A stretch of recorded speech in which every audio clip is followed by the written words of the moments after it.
안녕하세요. 저는 올해로 52, 이름은 은주라고 합니다. 결혼한 지 25해, 그동안 저는 늘 착한 며느리로 살아왔습니다. 남편은 무뚝뚝하고 시어머니는 엄하신 분이지만 그래도 가족이니까 이해하고 참는 게 당연하다고 믿었죠.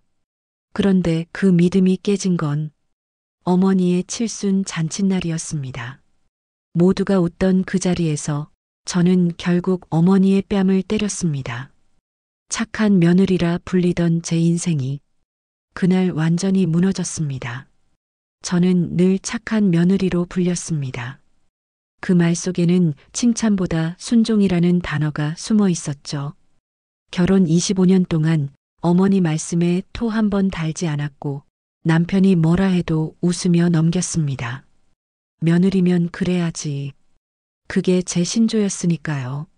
매달 2번 어머니 댁에 가서 반찬을 채워 넣었습니다. 김치, 나물, 미역국. 이거라도 먹고 건강 챙기세요.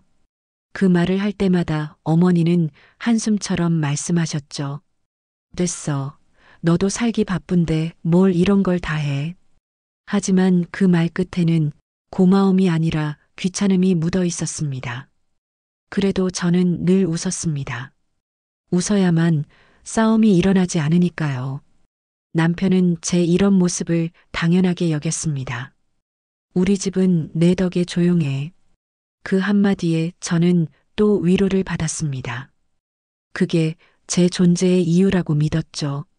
하지만 어느 날 이웃 아주머니가 제게 이렇게 말했습니다. 은주 씨는 복도 많아요. 시어머니가 며느리를 딸처럼 생각하신다면서요? 그 말을 듣고 저는 그냥 웃었습니다. 하지만 마음 한켠이 이상하게 저릿했습니다. 딸처럼 생각한다면 왜 한 번도 사랑한다는 말을 해주시지 않았을까? 그날 밤 어머니 댁에 갔다가 거실벽에 걸린 액자를 봤습니다. 사진 속엔 어머니와 큰며느리 2사람만 있었습니다. 그리고 액자 밑에 붙은 메모 한 장. 우리 큰딸과의 행복한 하루. 그 글귀를 보는 순간 가슴이 철렁 내려앉았습니다. 저도 어머니의 며느리였지만 딸이 될 순 없었나 봅니다. 집으로 돌아오는 길, 운전석 창밖으로 가로등 불빛이 흔들렸습니다. 눈물이 나올 것 같았지만 그마저도 참았습니다. 남편에게 조심스레 물었습니다. 당신, 어머니는 나를 어떻게 생각하실까? 남편은 고개도 들지 않고 대답했습니다. 몰라. 그런 걸 왜 신경 써? 그 한마디에 가슴 어딘가가 딱 하고 부서지는 소리가 들렸습니다. 그날 이후 저는 깨달았습니다.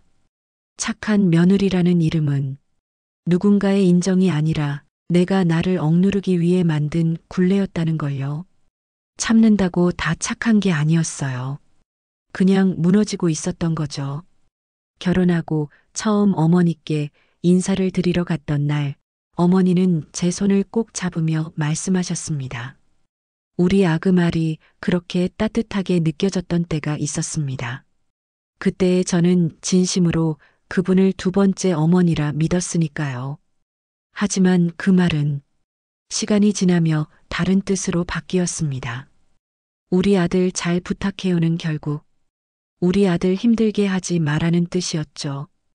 결혼 5년 차 첫째 아이를 낳았을 때 어머니는 병문안 와서 말씀하셨어요. 딸이구나, 다음엔 아들 낳아야지.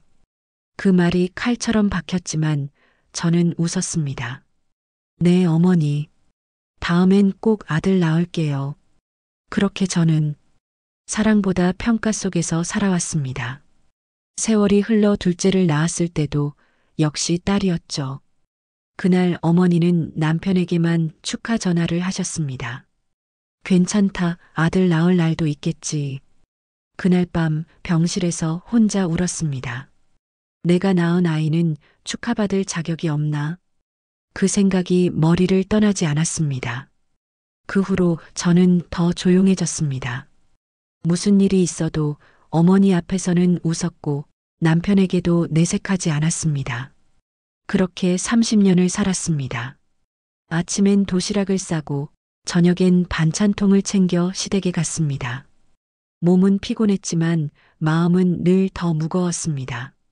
며느리는 가족이 아니라 손님이다. 그 말이 농담처럼 오갔던 명절날, 저는 그저 고개 숙여 웃었습니다. 어느 날 어머니의 친구분이 저를 보고 그러셨죠. 며느리가 참 효부야. 복 받았네. 그 말을 듣고 어머니는 피식 웃으며 말하셨습니다. 효부는 무슨, 그냥 조용한 애지. 그 말 한마디에 제가 쌓아온 모든 세월이 무너지는 것 같았습니다. 그날 밤 거울 앞에 선 제 얼굴이 낯설게 느껴졌습니다. 웃고 있지만 눈빛은 완전히 죽어 있더군요. 그때 처음으로 생각했습니다. 내가 이렇게까지 참고 살아야 하는 걸까? 그렇게 꾹꾹 눌러온 30년의 상처는 보이지 않게 제 마음을 갉아먹고 있었습니다. 하지만 저는 아직 몰랐습니다. 그 상처가 어머니의 칠순 잔칫날 한순간에 터질 줄은요. 그날은 어머니의 칠순 잔칫날이었습니다. 25년 동안 한결같이 며느리로서의 도리를 다했다고 이번만큼은 진심으로 축하드리고 싶었습니다. 연회장 예약부터 음식, 사진 촬영, 손님 명단까지 모두 제가 준비했습니다. 어머니, 오늘은 마음 편히 즐기세요. 그 말에 어머니는 미소를 지었지만 그 눈빛엔 여전히 거리감이 있었습니다. 잔치가 시작되자 사람들은 웃고 떠들었고 어머니는 마이크를 잡으셨습니다. 이렇게 많이 와주셔서 감사합니다. 제 칠순을 이렇게 크게 해준 우리 큰며느리 정말 효녀예요. 우리 집은 다 그의 덕분이지. 순간 연회장 안의 조명이 저를 비추는 것처럼 느껴졌습니다. 하지만 아무도 저를 바라보지 않았습니다. 어머니의 말은 계속 이어졌습니다. 작은 며느리는 뭐 늘 조용하게 뒤에서 도와주니까 고맙지요.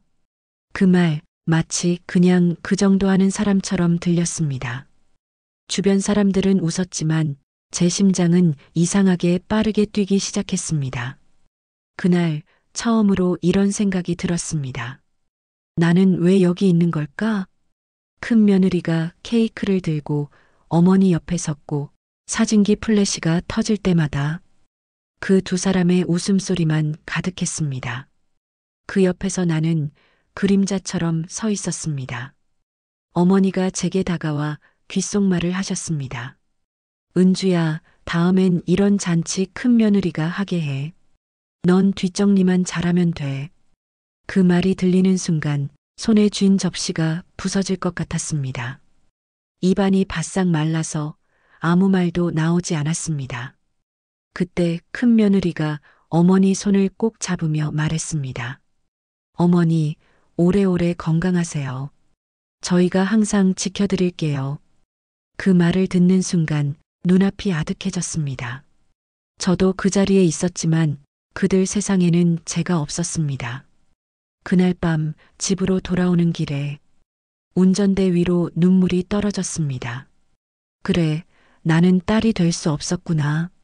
그렇게 30년 동안 꾹 눌러온 상처의 불씨가 그날 처음 타오르기 시작했습니다.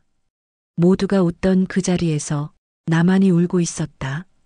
그날 모두가 웃고 있었지만 저는 웃을 수 없었습니다. 어머니의 말 한마디 한마디가 30년 동안 눌러왔던 제 안의 상처를 찔러댔거든요. 우리 큰 며느리 없었으면 이 집 다 무너졌을 거야. 작은 며느리는 그냥 조용해서 고마워. 그 말 속에 담긴 뜻을 저만큼 잘 아는 사람은 없었습니다. 넌 눈에 띄지 말라는 뜻이었죠. 큰 며느리가 케이크를 들고 어머니 옆으로 다가가자 어머니의 얼굴엔 세상 다 가진 듯한 미소가 번졌습니다. 그 순간 제 손에 쥔 젓가락이 툭 하고 떨어졌습니다. 마음속에서 무언가가 딱 하고 부서지는 소리가 났습니다. 어머니, 그만 좀 하세요. 주변이 순간 조용해졌습니다. 어머니가 놀란 표정으로 저를 보더니 비웃듯 말했습니다. 뭐가 그만이야? 내가 뭘 그렇게 잘못 들었니? 그 말에 마음속에 눌러둔 울분이 폭발했습니다. 30년 동안 참았습니다. 어머니. 칭찬 한마디 못 들어도, 고맙다는 말 한마디 못 들어도 그냥 며느리니까 참았어요. 어머니의 얼굴이 굳어갔습니다. 그러나 저는 멈출 수 없었습니다. 하지만 이제는요. 저도 사람입니다. 며느리가 아니라 한 사람의 인생이에요. 그때 어머니가 목소리를 높였습니다. 감히 어른한테 그런 소리를 해. 그 한마디에 제 시야가 하얘졌습니다. 그리고 제 손이 먼저 움직였습니다. 시간이 멈춘 듯 했습니다. 모두가 경악한 얼굴로 저를 바라봤습니다. 어머니의 뺨엔 선명한 자국이 남았고 그 눈빛엔 분노보다 놀라움이 더 짙었습니다. 저는 천천히 숨을 고르며 말했습니다. 이제야 말씀드릴 수 있겠네요. 전 착한 며느리가 아니라 그냥 참던 사람이었어요. 그 말을 남기고 저는 조용히 그 자리를 떠났습니다. 촛불이 꺼진 케이크 위엔 어머니의 손이 떨리고 있었습니다. 그날 저는 제 인생에서 처음으로 제 자신을 지켰습니다. 한 달 후 어머니가 저를 찾아오셨습니다. 그날의 상처는 사라지지 않았지만 우리는 처음으로 서로를 사람으로 보게 되었죠. 그날 이후 저는 시댁에 가지 않았습니다. 남편은 며칠 동안 말을 걸지 않았고 집안은 숨이 막히도록 조용했습니다. 하지만 그 이상하게 고요한 시간 속에서 처음으로 제 마음의 소리를 들을 수 있었습니다. 내가 왜 그렇게까지 참았을까? 누구를 위해, 뭘 위해? 30년 동안 며느리라는 이름 아래 제 자신을 잃어버리고 살았다는 걸 그제야 깨달았습니다. 그렇게 한 달쯤 지났을까요? 어느 날 초인종이 울렸습니다. 문을 열자 어머니가 계셨습니다.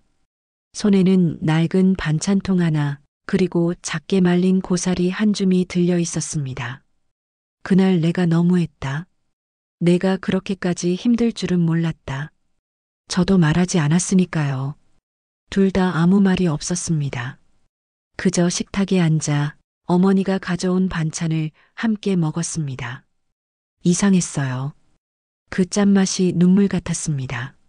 어머니도 저도 그 순간만큼은 서로의 마음을 조금은 이해한 것 같았습니다. 그날 어머니는 작게 웃으며 말씀하셨습니다. 넌 착한 며느리가 아니어도 돼. 그냥 내가 행복했으면 좋겠다. 그 한마디에 가슴 깊숙이 쌓였던 무언가가 조용히 녹아내렸습니다. 저는 아직도 착한 며느리로 불립니다. 하지만 이제는 그 말이 제게 상처가 아니라 나를 견뎌낸 이름으로 느껴집니다. 누군가의 인내는 영원하지 않습니다. 그러나 이해는 그 끝에서 시작됩니다. 어머니도 저도 서로가 완벽하길 바랐던 게 아닙니다. 그저 서로의 상처를 모른 채 살아왔던 두 사람이었을 뿐이죠. 이제는 압니다. 용서는 말로 하는 게 아니라 이해로 시작된다는 걸요.